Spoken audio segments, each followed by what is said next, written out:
रामलीला। माना जाता है कि आदि कवि वाल्मीकि जी ही इस कलयुग में गोस्वामी तुलसीदास जी के रूप में जन्मे और उन्होंने मानव जाति के उद्धार के लिए संवत 1631 में रामचरितमानस की कथा का आरंभ किया। गोस्वामी जी स्वयं कहते हैं कि 4 वेद, 18 पुराण और सभी शास्त्रों को पढ़ने का फल आपको रामचरितमानस से मिल जाता है। राम जी की कथा सबसे पहले शिव जी माता पार्वती को सुनाते हैं।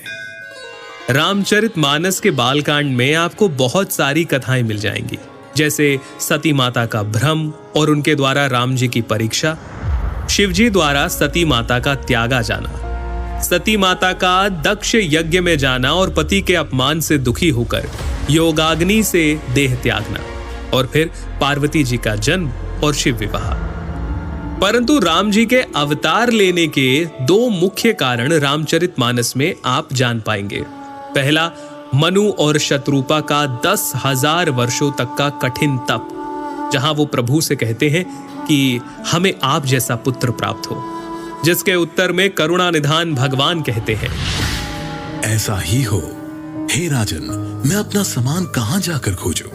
अतः स्वयं ही आकर तुम्हारा पुत्र बनूंगा।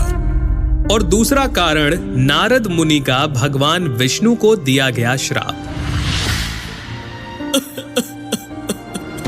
तुमने मुझे ठगा है, अतः अपने किए का फल अवश्य पाओगे।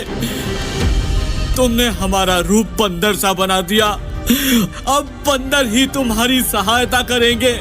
तुमने मेरा बड़ा आहित किया है, इसीलिए तुम्हें भी स्त्री वियोग में दुखोगे। एक ओर जहां राम जन्म की भूमिका बन रही थी, वहीं पुलत्स्य ऋषि के कुल में जन्म हुआ भाइयों समेत 10 सर और 20 भुजाओं वाले प्रचंड पराक्रमी रावण का। रावण और उसके भाइयों ने ब्रह्मा जी की तपस्या कर उनसे वरदान मांगा। रावण ने कहा, हे जगदीश्वर, वानर और मानव, इन 2 जातियों को छोड़कर हम किसी के मारे ना मरे। और कुंभकर्ण सरस्वती जी के प्रभाव के चलते इंद्रासन के स्थान पर निद्रासन का वर मांग बैठे, और विभीषण ने प्रभु चरणों में निष्काम प्रेम का वरदान मांगा। चलिए आगे बढ़ते हैं और आते हैं राजा दशरथ पर, जिन्हें ग्लानि थी कि उन्हें कोई पुत्र नहीं था। गुरु वशिष्ठ के कहे अनुसार महाराज दशरथ ने ऋषि श्रृंगी को बुलाकर पुत्र कामेष्ठी यज्ञ किया, जहां अग्निदेव स्वयं हाथ में चरु यानी कि खीर लिए प्रकट हुए, और इस खीर के प्रभाव से तीनों रानियां यानी माता कौशल्या, माता कैकेयी और माता सुमित्रा गर्भवती हुईं, और चैत्र मास के शुक्ल पक्ष की 9वीं तिथि को दोपहर के समय प्रभु श्री राम का प्राकट्य हुआ। 9वीं तिथि मधुमास पुनीता, 9वीं तिथि मधुमास पुनीता, शुक्ल पक्ष अभिजीत हरि प्रीता,